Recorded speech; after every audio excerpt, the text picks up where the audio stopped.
ইতালিতে মূলত যারা নতুন আসে তারা কি কাজটা মূলত করে আমি আপনাদের বলি এই ভিডিওতে। দেখেন, আমাদের বাংলাদেশিদের একটা স্বভাব আছে যে যারা বাংলাদেশি ব্যবসা প্রতিষ্ঠান আছে তারা কিন্তু আপনার ওয়ার্কারদের লেবারদের আপনার কম টাকা মজুরি দেয়। এখানেও ক্ষেত্রেও সেই একই অবস্থা। কারণ এখানে আপনার প্রথম আসলে যখন আপনার ডকুমেন্ট থাকে না, কিছু থাকে না, তখন আপনি যদি বাঙালি প্রতিষ্ঠানে কাজ করেন, বাঙালি প্রতিষ্ঠানে আপনার 10-12 ঘন্টা কাজ করায় আপনাকে দেখবো 600, 700, 800 এরকম বেতন দেব। আর যে ক্ষেত্রে ইতালিয়ান কোনো রেস্টুরেন্টে কোনো কাজে আপনার 5-6 ঘন্টা কাজ করলে আপনার 1200-1300 টাকা পাওয়া যায় মিনিমাম। আর যদি বাঙালি কোনো রেস্টুরেন্টে কাজ করেন আপনি, সেক্ষেত্রে আপনি 8 ঘন্টা কাজ করলেও আপনি 800, 600, 700, সর্বোচ্চ 1000 পাবেন। তাও 1000 টাকা দেয় না, আপনার 12 ঘন্টা কাজ করে 1000 টাকা দিব কিনা সন্দেহ।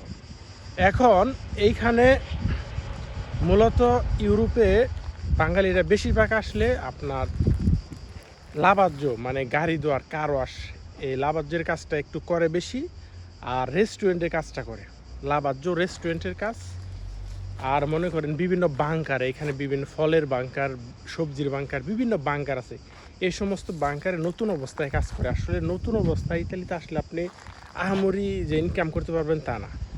এর জন্য আহামরি ইনকাম করাটা আপনার চিন্তা যদি থাকে যে আমি ইতালিতে গিয়ে প্রতি মাসে 2-3 লাখ টাকা করে প্রতি মাসে পাঠাবো, এইটা না, এটা একটা সময় আছে। এখন আপনি নতুন ইতালিতে আসলে মূলত বাঙালিরা যে কামটা বেশি করে সেটা হলো আপনার লাবাজ্যর কাজ, আর আপনার বিভিন্ন বাঙালি রেস্টুরেন্ট, বিভিন্ন বাঙালি দোকান যেটাকে আলিমেন্টারি বলে, এই সকল কাম করে। কারণ এইসব কাজে আপনার ডকুমেন্ট না হলেও চলে, বাঙালিরা মানে ওইভাবে ডকুমেন্ট ছাড়া এই কাজটা করায় আসলো। তো আপনি কন্ট্রাক্ট ছাড়া সেন্সা কন্ট্রাক্টে কাজ করলে আপনার অবশ্যই বেতন আপনি কম পাবেন, এটাই বাস্তব কথা। কারণ আপনার প্রথম তো আপনার টিকে থাকতে হবে। আপনার মাস গেলে যে বাসা ভাড়া, যে খরচ, আসলে টিকে থাকার জন্য প্রাথমিক অবস্থায় এই কাজগুলো আসলে সবারই করা লাগে।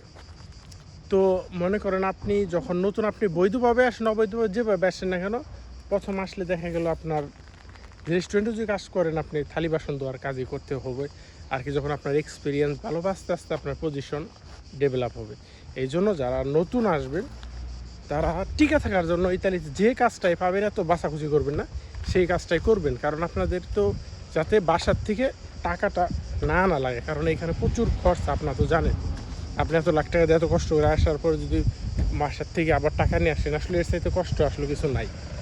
এই জন্য ইতালিতে আসলে আপনি ডকুমেন্ট থাকবার না থাকে, আপনি বিভিন্ন লাবাজ্যর কাজ কিংবা দোকানের কাজ, টুকটাক রেস্টুরেন্টের কাজ আপনি করতে পারবেন। এটাও কোনো সমস্যা নাই, যদিও টাকাটা একটু কম দিবে, বাট আপনার জন্য চলে যাবে। আপনি নিজে খরচ চালিয়ে কিছু দেশেও পাঠাতে পারবেন।